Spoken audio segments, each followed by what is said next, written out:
Alors bonsoir à toutes et à tous, merci d'être là. On est très heureux de vous avoir avec nous, donc au Cinéma Les Variétés. Vous le savez en fait, donc cette intervention en fait prend place dans le festival, donc le 13e festival de la Semaine de la Pop Philosophie. Festival qui cette année a pour thème donc la connerie. Alors c'est la connerie en politique, la connerie au travail, la connerie à travers les âges, la connerie jusqu'à la préhistoire. Donc c'est un vaste programme, un programme dense. Ce soir, donc, nous avons le plaisir de vous projeter le film de Dumb & Dumber, premier long métrage donc, des frères Farrelly. Pépite de cinéma régressif des années Clinton. Nous avons surtout l'immense joie d'accueillir Adrien Desnouettes, critique, essayiste, enseignant émérite à l'Université de Paris. Auteur également d'un ouvrage donc, sur Jim Carrey qui est paru aux éditions Façonnage. Alors il faut savoir que cet ouvrage a connu un tel succès d'ailleurs que si je ne dis pas de bêtises, il est en cours de repressage d'ailleurs. Oui, hein, tout à fait. Il faut savoir que tu as également d'autres projets d'écriture, mais je crois que tu seras peut-être amené à en parler. Ultérieurement. Qui sait. Et par ailleurs, une dernière chose, le livre sera décliné donc, au format le temps d'un film documentaire, production Arte également, à venir, pareil, très bientôt. Je vais te laisser la parole. Merci encore, et à plus tard. Au revoir. Merci Gasparé. Bonsoir à tous. Je suis surpris du nombre que vous êtes, je suis agréablement surpris de vous voir tous intéressés par cette petite intervention portant un nom assez provocateur, petit traité de félicité ignorante, et qui fait office de préambule à un film que moi personnellement j'adore, et qui fait partie des raisons pour lesquelles j'ai écrit sur Jim Carrey. Ce film c'est Dumb & Dumber, et je considère que dans la filmographie de Jim Carrey, et même, attention, même dans l'histoire du cinéma, je considère que c'est un grand film. Ça peut paraître un peu provoque, ça peut paraître un peu audacieux, et pour autant je vais vous le prouver, je vais vous le montrer, je vais vous montrer comment Dumb & Dumber, et notamment le spectacle de l'idiotie qui a trait dans Dumb & Dumber, peut nous amener, peut nous autoriser à nous interroger sur justement, pourquoi pas les vertus cathartiques, libératrices de l'idiotie et surtout de son spectacle. Alors avant ou plutôt au lieu de vous asséner une introduction à rallonge, je vais tout simplement vous immerger d'emblée dans le pire du pire. Je vais vous montrer peut-être deux des pires gags de Dumb & Dumber, tout de suite. Et puis je vais revenir après dessus et je vais vous expliquer pourquoi moi ces deux gags qui sont peut-être le pire du pire de ce qu'on a essayé de faire en termes de conneries dans l'histoire du cinéma américain et même pourquoi pas dans l'histoire de l'idiotie dans les arts, pourquoi ces deux gags m'intéressent beaucoup et ce qu'on peut leur faire dire. Ces deux gags, ce sont donc deux extraits de Dumb & Dumber. Un premier où les deux idiots qui sont dans un road trip prennent un autostoppeur qui, contrairement à eux, est plutôt d'une intelligence normale, eux étant d'une intelligence très très inférieure à la moyenne. Et un deuxième extrait où, juste après cette séance d'autostopping, eh bien, ils se retrouvent dans un restaurant et il y a face à eux des petits condiments et notamment des piments très très forts. Et ces deux idiots vont se lancer le défi d'en manger un. Je vous laisse avec ça, je vous laisse regarder ces deux extraits. Je m'excuse 1000 fois, ils ne sont pas sous-titrés. Donc je vais un petit peu vous expliquer ce qui s'est passé dedans en termes de dialogue.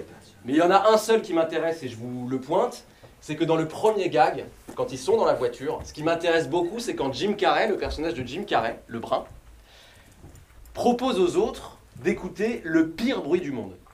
Il dit, est-ce que ça vous dit d'écouter le bruit le plus horripilant du monde? C'est surtout ce gag-là qui m'intéresse. Je vous laisse les découvrir et je demande à David de nous mettre les deux premiers extraits, s'il te plaît, David.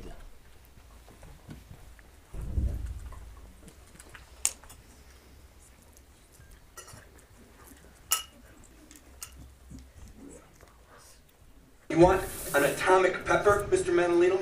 C'est inversé, mais c'est pas grave. Nah. You guys go ahead. Huh? I'll do it if you will, Lloyd. Okay.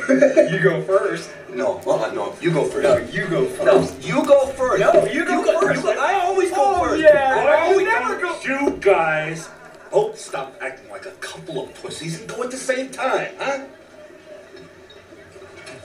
That sounds like a dare, Harry. It's a double dare. Yeah, okay, you're on.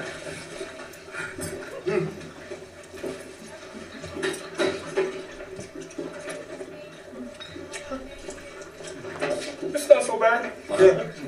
It's more tingly than hot. Yeah.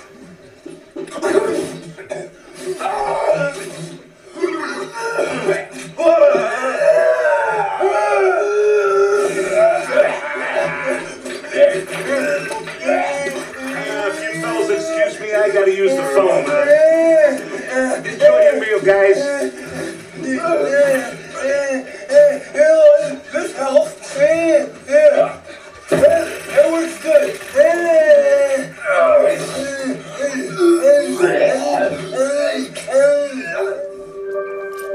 Bon, j'ai été chopé sur YouTube, désolé pour le jingle. Ah, c'est nul, hein. On verra pourquoi c'est intéressant que ce soit nul.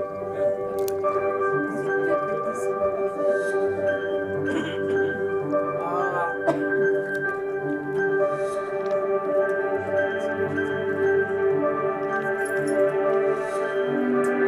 On va enlever ça.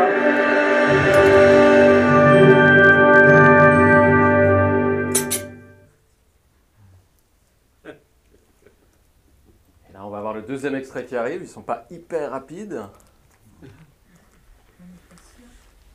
Oui, vous êtes bien élevé. Vous ne dites pas que c'est nul sans connaître. Je plaisante.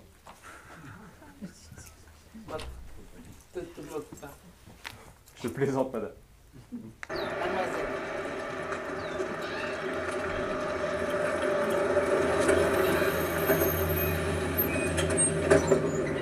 Say, La voiture. are you guys going to Davenport? My car died and I'm late for a luncheon. We usually don't pick up hitchhikers. But I'm gonna go with my instinct on this one. Saddle up, partner. You're it. You're it. You're it. Quincy's! Any Quincy's. You're it, Quincy's. No, any Quincy's, no startsies. You can't do that. Can't do. Cannot. Stamped it. Can't do double stamped it, no erases. Cannot. Triple stamped it, no erases. Toast blue, make it through. You can't triple stamp a double stamp. You can't triple stamp a double stamp, Lloyd. You can't triple stamp a double stamp. Lloyd, You guys! Enough! Hey, want to hear the most annoying sound in the world?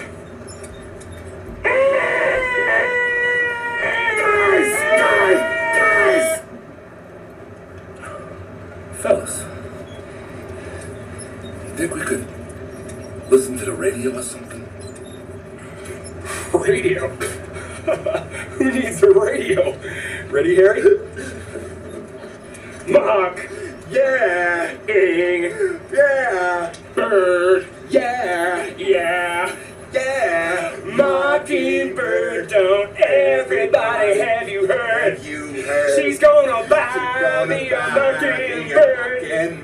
And if that mockingbird don't sing, she's gonna buy me a diamond ring. And if that diamond ring don't shine, look, there's some people want to ride too. pick 'em up!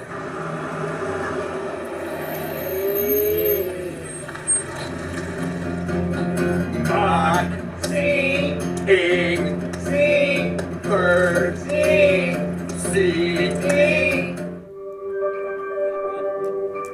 Allez, on coupe.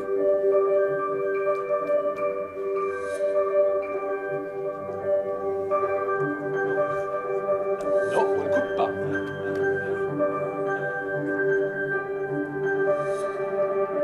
Parce que tu penses que c'est intéressant. On va faire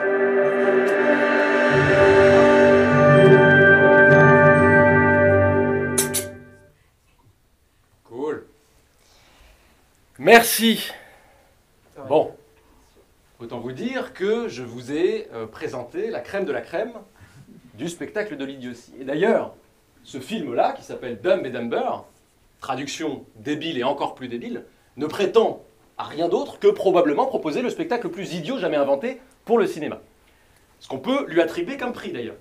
Et qu'est-ce qui se passe ici et qu'est-ce qui m'intéresse autant là-dedans? Pourquoi je vous sélectionne ces deux gags-là? Vous allez voir le film tout à l'heure, il y en a beaucoup d'autres. Le film est semé de gags de ce niveau-là.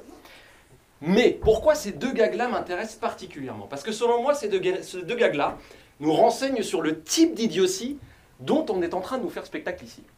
Je vous explique. Pour ceux qui ne sont pas anglophones, et vous avez bien le droit, Ce qui vient de se passer, c'est, alors dans le premier gag que je vous ai montré, c'est que les deux idiots, ayant vu que des petits piments, a priori extrêmement épicés, étaient devant eux, se lancent le défi d'en goûter un.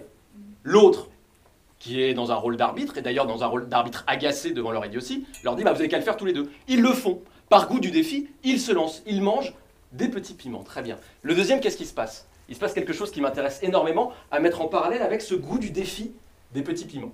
Il se passe qu'en fait, ils prennent un autostoppeur et que, pour faire le spectacle, pour animer, pour meubler, pour mettre l'ambiance, comme on dirait aujourd'hui, eh bien, ils se mettent à chanter et Jim Carrey leur dit « Est-ce que ça vous dirait d'entendre le bruit le plus ennuyeux, le plus horripilant du monde ?» Et Jim Carrey se met à le faire. Et, force est de constater qu'il y arrive. Il crée le bruit le plus horripilant du monde. Un bruit qui n'a, en fait, si vous l'analysez, si vous le dégustez, si vous l'appréciez, un bruit qui n'a absolument, en fait, rien d'appréciable à vendre. Ce bruit-là n'aurait jamais dû faire l'objet de l'annonce publicitaire qu'il a fait avant. Est-ce que ça vous dit d'écouter le bruit le plus horripilant du monde? L'annonce qu'il vient de faire, c'est plutôt une annonce qu'on fait quand on sait vendre quelque chose, quand on a quelque chose à vendre, un talent quelconque, quand on a un don dont on veut faire spectacle. Eh, est-ce que tu sais que moi je peux faire un salto arrière? Je suis capable de faire un salto arrière. Mais alors, de quoi ils nous renseignent ces deux gags à ce moment-là? Ils nous renseignent de la mentalité de ces deux personnages. Goût du défi, volonté de se vendre, même quand on n'a absolument rien à vendre, aucun talent appréciable. Volonté de se vendre. Et performer quoi? Performer probablement le bruit de la nuisance publicitaire à l'état brut. La nuisance, il vient de la produire. C'est une nuisance publicitaire, la nuisance de quelqu'un qui veut montrer qu'il peut performer, mais qui n'est pas capable de performer, puisqu'il n'a aucun talent appréciable. Qu'est-ce qu'on est en train de nous montrer? On est en train de nous montrer que ces deux personnages-là, qui font un road trip, qui essaient de trouver le succès, qui essaient de trouver l'amour, qui essaient en fait, avec les clés de l'American Dream, de trouver leur succès et leur destin grandiose, eh bien ce qu'on est en train de nous dire, c'est que l'idiotie de ces deux personnages-là n'en reste pas moins une idiotie qui essaie de prouver qu'ils sont les meilleurs. Qu'est-ce que ça nous dit? Ça nous dit que ces deux personnages-là, si débiles soient-ils, eh bien ils ont envie d'être les meilleurs. Ils ont envie d'appliquer soigneusement les préceptes de l'American Dream. Goût du défi, sens de savoir se vendre, savoir performer, faire montre de ses performances, devenir la publicité de soi-même. Tout ça, c'est exactement ce qu'on vous apprend quand vous êtes un bon petit Américain qui prétend à rencontrer le succès. Qu'est-ce que ça nous dit alors? Ça nous dit que c'est pas n'importe quelle idiotie dont on est en train de nous faire spectacle. C'est une idiotie qui est d'essence américaine. Et il n'est pas inutile de replacer le film dans son contexte historique. On est en 1994. 1994, déjà c'est une année particulière. C'est l'année où Jim Carrey, qui joue le brun pour ceux qui ne le connaissent pas, Jim Carrey arrive au cinéma d'un coup. Le grand public ne le connaissait pas. Certainement pas le grand public français, mais pas non plus le grand public américain. Et il arrive d'un coup avec 3 films. 3 films qui sont celui-ci, Dumb and Dumber, un deuxième qui est tout aussi débile, qui s'appelle Ace Ventura, et un troisième qui est un peu moins débile, mais en fait aussi débile parce qu'il va puiser dans l'univers du cartoon, qui s'appelle The Mask. En 3 films, Jim Carrey crée 2 événements. Le premier, c'est sa propre naissance. C'est l'acteur qui, en une année, a récolté le plus d'argent de toute l'histoire du cinéma. Il met sur le devant du spectacle hollywoodien un événement, un thème, un genre qu'il fait renaître à lui tout seul, ou presque, le spectacle burlesque de l'idiotie. Parce que tout ce que vous venez de voir, c'est très burlesque. Et pourquoi je vous disais que c'est très intéressant de le remettre dans son contexte? 94, d'accord, c'est l'année d'apparition de Jim Carrey. Mais 94, c'est à peu près le cœur, ou du moins on est entre le début et le cœur d'une décennie, qui est celle juste après une autre, qui était la décennie Reagan. Les années Reagan, c'est pas n'importe quelle décennie. Les années Reagan, c'est la décennie par excellence où l'idéologie américaine a renoué avec le sentiment de puissance, la volonté de puissance. Une volonté de puissance d'ailleurs qui s'est remarquée, qui a trouvé un relais sur le terrain des images et notamment sur le terrain du cinéma américain avec des films particulièrement musclés. Des films qui vantaient dans leurs histoires le retour sur le devant de la scène et sur le devant de la force. Des films dont les grands héros de la décennie précédente étaient Schwarzenegger, était Sylvester Stallone, était le Tom Cruise de Top Gun par exemple, qui sont des fleurons militaristes des années Reagan. Et qu'est-ce que racontaient les années Reagan? Les années Reagan visaient à nous montrer, alors je caricature bien sûr, mais c'est complètement le parfum qui émanait de ces années-là, America Great Again, vous savez, visait à nous montrer que l'Amérique avait l'intention de remontrer qu'elle était la meilleure, de prouver qu'elle était une surpuissance, la première de toutes les puissances, l'impérialisme de la puissance. Et donc, que l'American Dream allait retrouver ses lettres de noblesse. Mais quel est l'intérêt de ces personnages? L'intérêt de ces personnages, c'est justement de faire la satire de ce désir-là. La satire d'être le meilleur. Et surtout de nous montrer qu'à l'extrême, il ne suffit pas d'appliquer les clés de la puissance, les clés de la force, les clés de la domination pour devenir soi-même un meilleur. L'élan vers le meilleur peut aboutir au spectacle du pire. C'est très exactement ce qu'il s'est passé dans les années 90 de manière très consciente, de manière très caricaturale. Et Jim Carrey était peut-être le fleuron, était peut-être le vaisseau amiral de ce spectacle-là, qui connaîtra d'ailleurs une espèce de boom phénoménal. Je vous disais, c'est pas anodin ce qui s'est passé avec Dumb and Dumber. Dumb and Dumber, d'abord, ça a été un film qui a extrêmement bien marché. C'est-à-dire que c'est un film qui, par le phénomène Jim Carrey, mais aussi le phénomène qu'il a été lui tout seul, Dumb and Dumber, c'est un film qui a ringardisé les héros de la décennie précédente. À mesure que grimpait la comédie régressive, vous savez, la comédie qui a trouvé comme star Jim Carrey, mais aussi Eddie Murphy, qui est revenu un petit peu en retour de flamme, Robin Williams, qui dans ces années-là a énormément bien marché, c'était des comédies qui faisaient des millions d'entrées à travers le monde et qui étaient distribuées partout en Occident. Eh bien, cette comédie-là, régressive, satirique, et qui faisait spectacle de l'idiotie, a ringardisé la décennie précédente. Celle du spectacle de la puissance. Et pourquoi ça m'intéresse? Parce qu'en fait, le dumb s'est essaimé dans toute la culture, surtout dans toute la pop culture. On observe la concomitance de ce rire-là avec, par exemple, le gangsta rap, le bling-bling, une esthétique qui va justement pousser les voyants de la réussite jusqu'à la caricature. Vous savez, ces clips de rap, où on se filmait dans des clips cigares aux lèvres, dans des piscines de champagne, pour en fait reprendre un petit peu le programme violemment ultra-capitaliste, qui était celui, par exemple, d'un film comme Scarface, avec Al Pacino, mais qui était lui-même un film caricatural. C'est comme si tout le rap de cette époque-là s'était converti au spectacle de l'idiotie, mais pas de n'importe quelle idiotie, d'une idiotie qui caricaturait le rêve américain, qui caricaturait le meilleur, qui montrait qu'en allant au bout de la logique du meilleur, on tombait sur des grimaces et sur la caricature de ce rêve-là. Le dumb rap, mais aussi, évidemment, ce sont les grandes années érotiques, les grandes années porno, les grandes années publicitaires, les grandes années télé.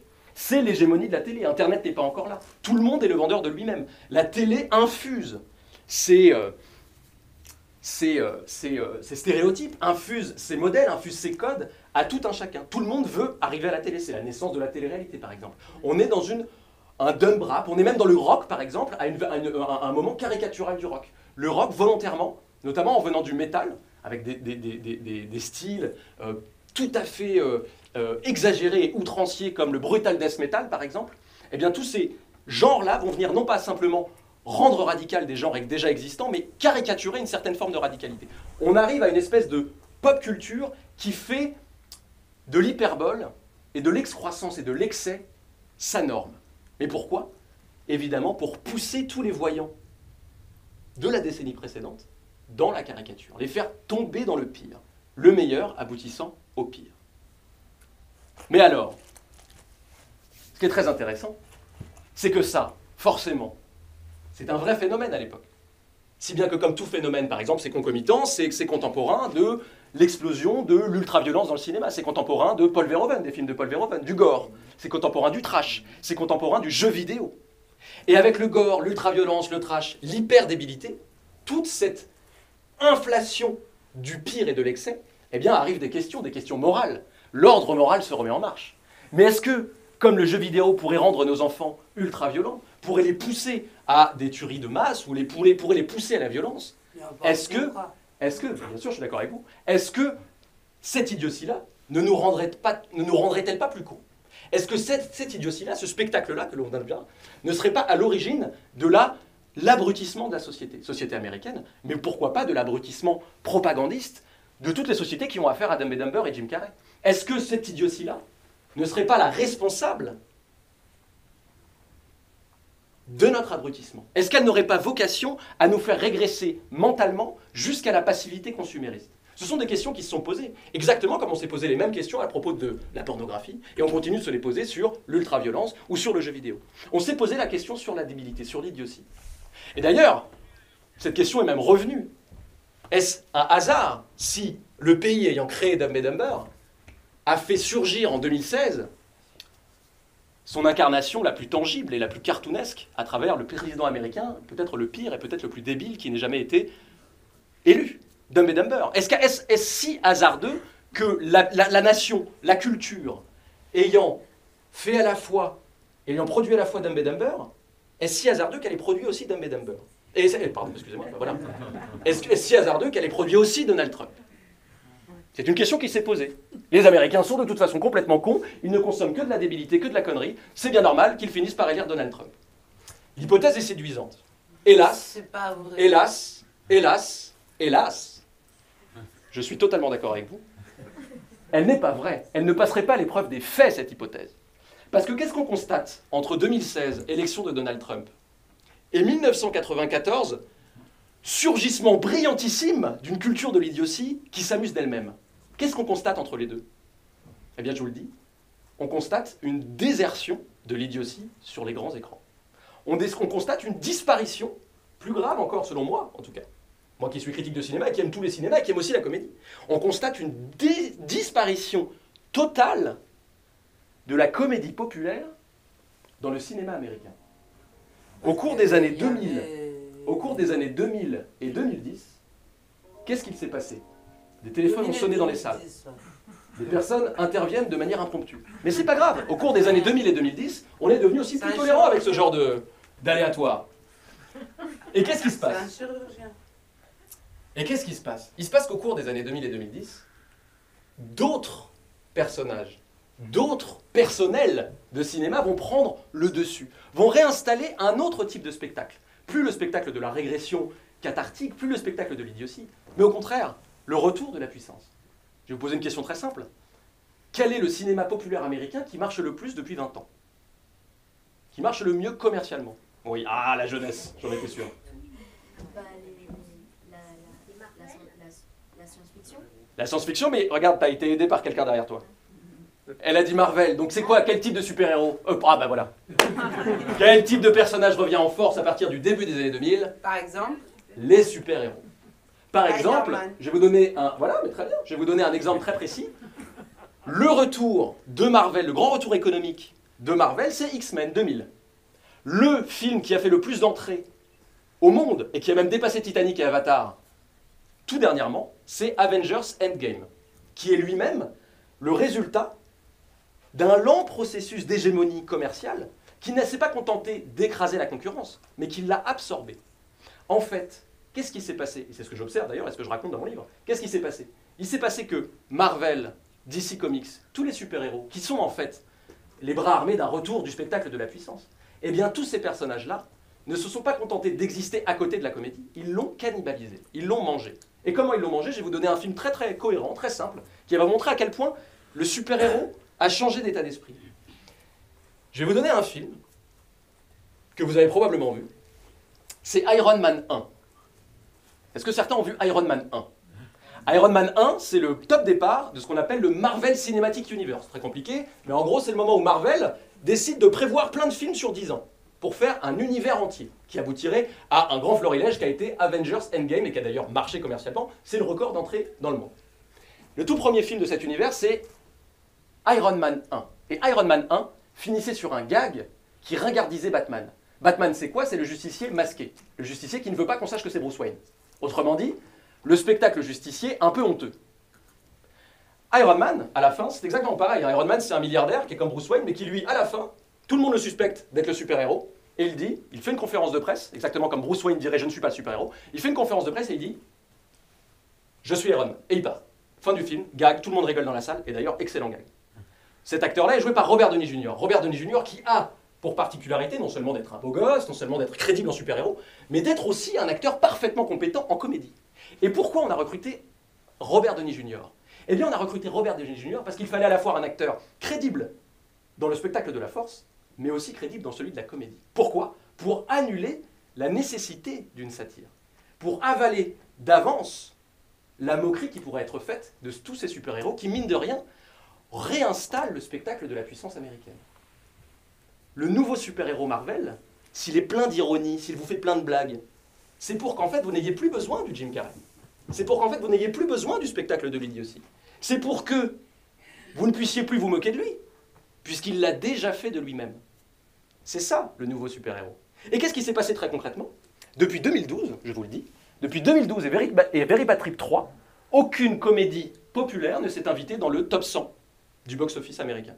Si vous allez aujourd'hui dans les multiplex, vous ne trouvez plus de très grandes comédies populaires faisant briller un rire idiot. Ça n'existe plus. Je vais vous montrer un extrait d'une excellente série de cartoons pour adultes que j'adore, qui est plutôt récente, et qui s'appelle Rick et Morty. Peut-être que vous avez au moins entendu parler de Rick et Morty. C'est selon moi, et j'assume complètement ce que je vais dire, c'est ma dernière découverte, c'est de tout ce que j'ai vu en termes de contenu audiovisuel, de contenu artistique, de contenu populaire. J'intègre tous les mots que je viens de dire. C'est ce que j'ai découvert de plus génial ces 5 dernières années. Rick et Morty. Je vais vous montrer un extrait qui n'est absolument pas révélateur du contenu de la série. La série, c'est des explorations spatiales sur fond de science-fiction comique et par ailleurs d'humour très scato. Et ça part dans tous les sens, ça invente un multiverse où en fait il y a un scientifique super brillant qui emmène son petit-fils dans tout un tas de réalités parallèles, mais là pas du tout. Je vais vous montrer une conversation entre un frère et sa sœur, Morty, le deuxième personnage, Rick et Morty, et sa sœur. Je vous montre une conversation, je suis désolé, je vous la présente un peu parce qu'en fait j'ai pas les sous-titres, donc je vais devoir vous redire ce qui s'est passé. Mais en gros, la sœur vient d'apprendre que ses parents l'avaient un peu conçue par défaut, un peu trop jeune. Ils viennent de lui en faire l'aveu. Et ça la choque. Elle a 17 ans, c'est un peu un choc existentiel, un petit traumatisme, et elle décide de fuir. Et son frère, comprenant que sa sœur est malheureuse, comprenant qu'il y a un petit problème, va la voir et lui demande si ça va. Et vous allez voir la conversation qui s'ensuit. En fait, ce qui se passe, c'est que son petit frère de 14 ans lui avoue que toutes ces aventures lui ont appris quelque chose de crucial. Et justement, il va réussir à lui faire relativiser ce malheur qu'elle est en train de vivre. Je vous laisse avec cette séquence-là. Et évidemment, je vous l'expliquerai juste après parce que tout le monde n'est pas obligé de savoir de quoi il parle, mais il parle de télévision et de mort. Alors, troisième extrait, s'il te plaît. David, merci beaucoup. Hey, you doing okay? I kind of know how you feel, Summer. No, you don't. You're the little brother. You're not the cause of your parents' misery. You're just a symptom of it. Can I show you something? Morty, no offense, but a drawing of me you made when you were 8 isn't gonna make me feel like less of an accident. That out there? That's my grave.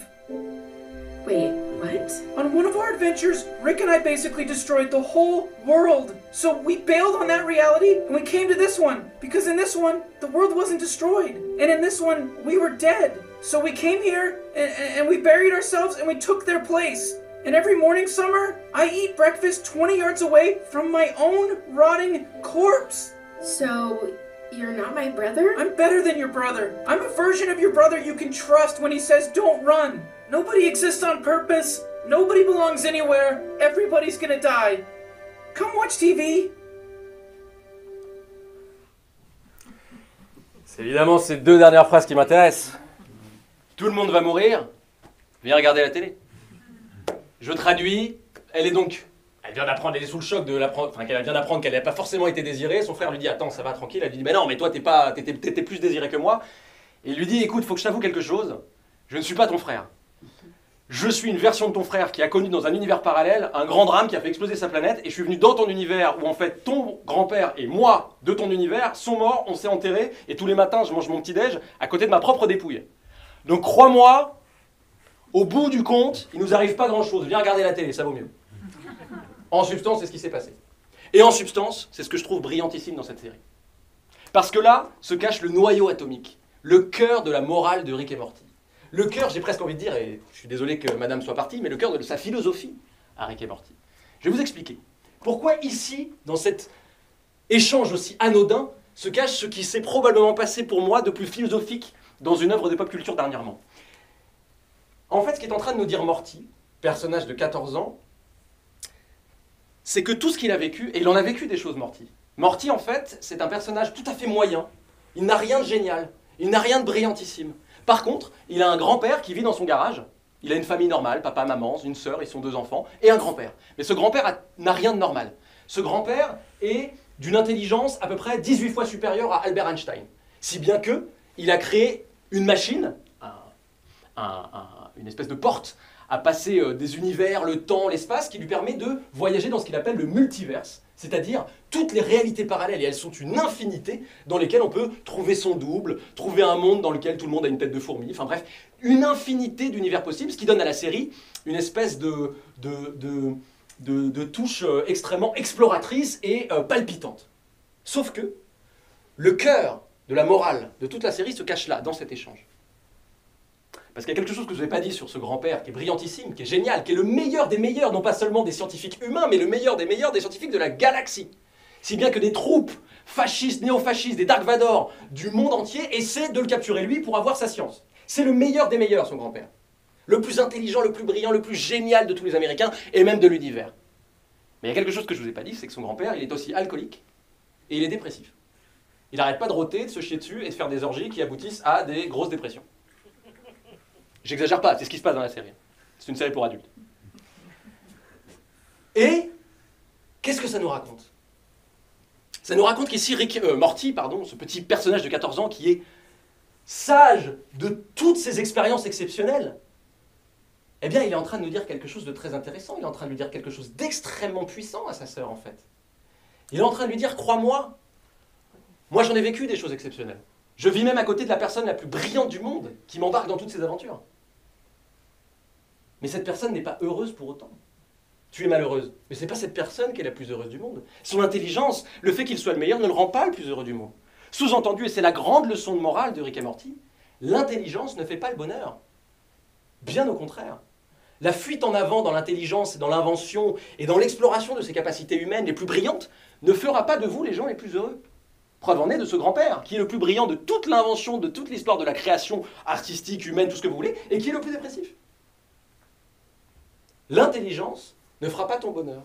Pourquoi? Parce qu'à la fin, on va tous mourir. Everybody's gonna die, come watch TV. Et c'est là qu'arrive la deuxième dimension que je trouve brillantissime, c'est cette dernière phrase, cette dernière fin. Viens plutôt regarder la télé.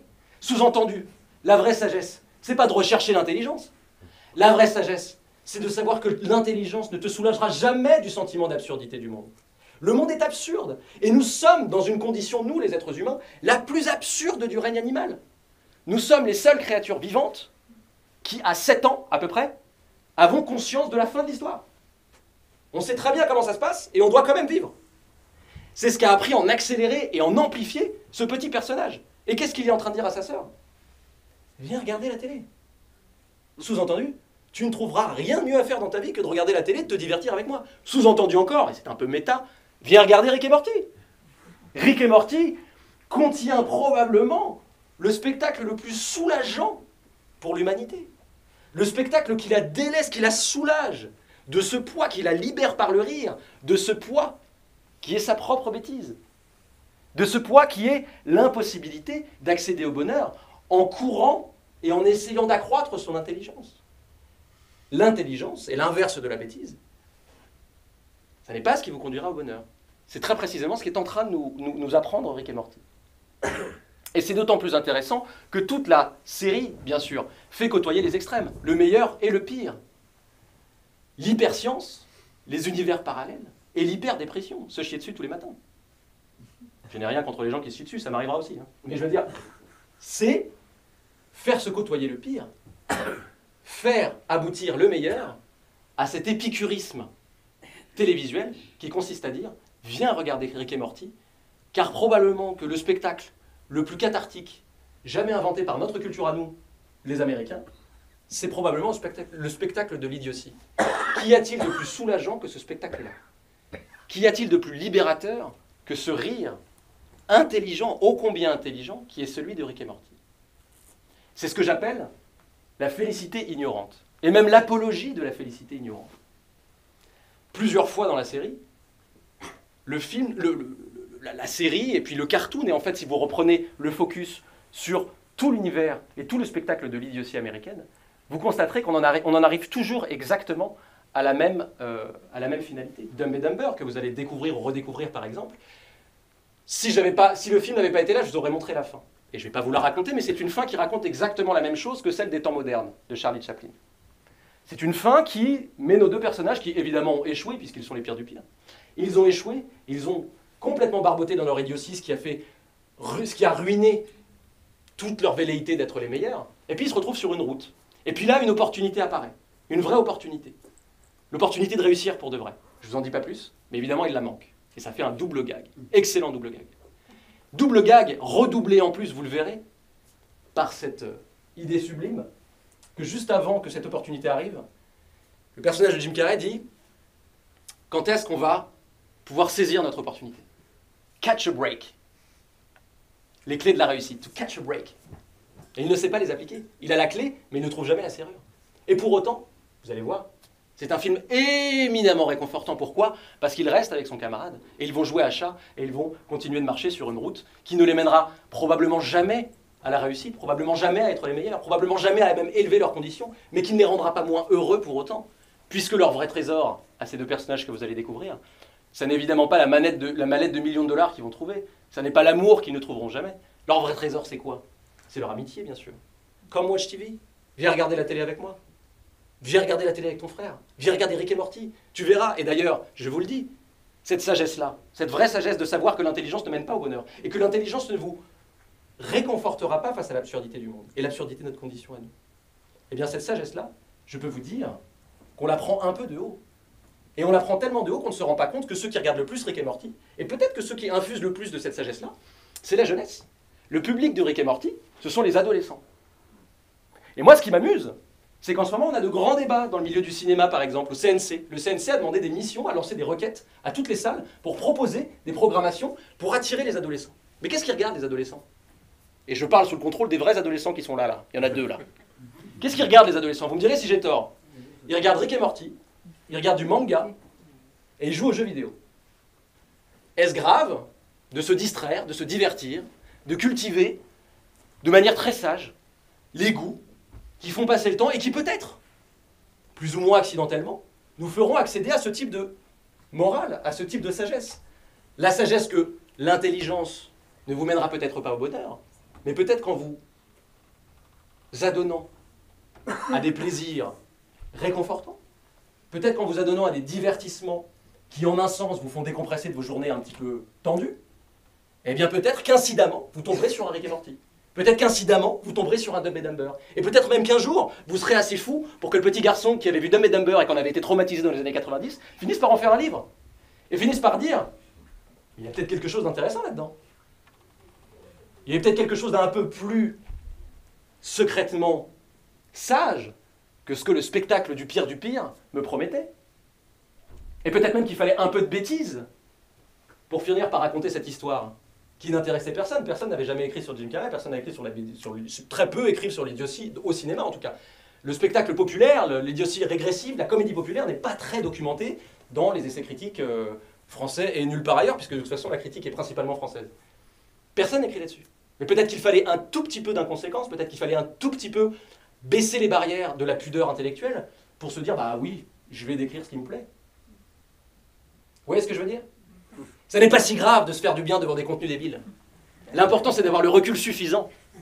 Et peut-être que ces contenus débiles, peut-être que le soir, quand vous culpabilisez parce que vous regardez, attention, ça va frémir, Cyril Hanouna, que vous regardez les Marseillais, que vous regardez la finale de la Ligue des Nations, équipe de foot, alors qu'il n'y a aucun enjeu, que le soir, votre copine est sur son téléphone sur Vinted, et que vous regardez un débrief de la Ligue des Nations sur un show de talk show qui ne parle que du hors-jeu de Mbappé, eh bien peut-être que tout cela n'est pas si grave.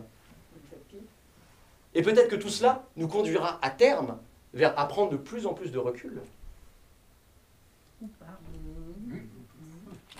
C'est en tout cas l'hypothèse que j'aimais. Peut-être qu'il y a dans ce spectacle-là, peut-être qu'il y a dans cette licence que l'on peut se donner, en tout cas à être bête, quelque chose de très soulageant. Rick et Morty, qui, je vous le rappelle, n'est pas toujours d'une telle intelligence cachée que l'extrait que je viens de vous montrer. C'est pas toujours de ce niveau-là. Rick et Morty, c'est d'abord un spectacle qui essaie de pousser les voyants de l'outrance le plus loin possible. Je vous disais, littéralement, on est face à des personnages de cartoon qui s'alcoolisent, qui font des orgies, qui se chient dessus, qui sont très dépressifs, qui meurent plusieurs fois, qui se tuent. Et pourtant, on a ce petit trésor qui m'a à un moment éveillé, qui a créé une étincelle dans ma tête, et je me suis dit, mais il se pourrait que cette série me parle de quelque chose. Il se pourrait que cette série soit en train d'essayer de relativiser l'immense culpabilité qu'on fait peser dans les sociétés occidentales autour du fait de ne pas être bête. Peut-être que c'est un fardeau énorme, la bêtise, aujourd'hui. Et j'en suis même sûr que c'est un fardeau énorme. Nous vivons dans des sociétés où nous sommes responsabilisés, où nous culpabilisons d'être bêtes. Nous culpabilisons de nous soulager intellectuellement. Quand vous faites un achat, quand vous regardez la télévision, quand vous consommez, vous devez pas seulement consommer, vous devez consommer rusé, vous devez consommer citoyen, Vous devez consommer écolo-conscient. Il y a une espèce d'injonction pernicieuse à l'intelligence, parce que tout cela ne mène qu'à la consommation, qui est un acte qui n'a rien d'intelligent. Est-ce que vous voyez ce que je veux dire? C'est un fardeau, la bêtise. Et c'est un fardeau qui s'explique de manière philosophique, en prenant beaucoup de recul. Qu'est-ce que c'est la modernité des sociétés occidentales rationalistes? C'est l'idée de la fin de Dieu. Alors, pas chez tout le monde, bien sûr, tout le monde n'est pas obligé d'accréditer cette vision du monde.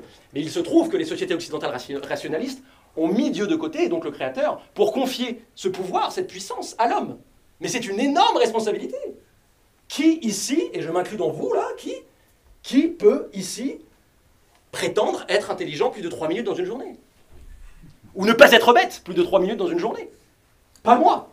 Là, oui, parce que je fais une conférence et je suis obligé de mobiliser un petit peu toute ma cervelle. Mais, qu'est-ce que je vais faire juste après? Certainement pas aller écouter une conférence. J'ai épuisé tous mes neurones. Je vais aller regarder un talk show. Et ça n'est pas grave. Probablement que j'ai besoin d'oxygéner mon cerveau avec un talk show. Et peut-être même qu'une idée arrivera de ce talk show. Tout ça pour vous dire quoi? Tout ça pour vous dire que je considère que nous devrions non pas nous moquer ou pointer du doigt les grands idiots, comme Jim Carrey, comme Dumb and Dumber, mais plutôt être reconnaissants. Ils nous soulagent de quelque chose. Ils nous soulagent de ne pas être les meilleurs. Ils nous soulagent de ne pas être intelligents. Et je le dis pour moi, je ne suis pas intelligent. Je fais des efforts là. Et il me soulage quand je regarde Dumb and Dumber. C'est un rire qui me libère. C'est un rire cathartique, exutoire. Et j'aimerais terminer sur ça. Peut-être que pour jouer le pire du pire, eh bien peut-être qu'en fait, il faut être le meilleur de tous les acteurs. C'est ma conviction profonde de critique de cinéma, et je m'arrêterai là. Merci beaucoup de votre attention.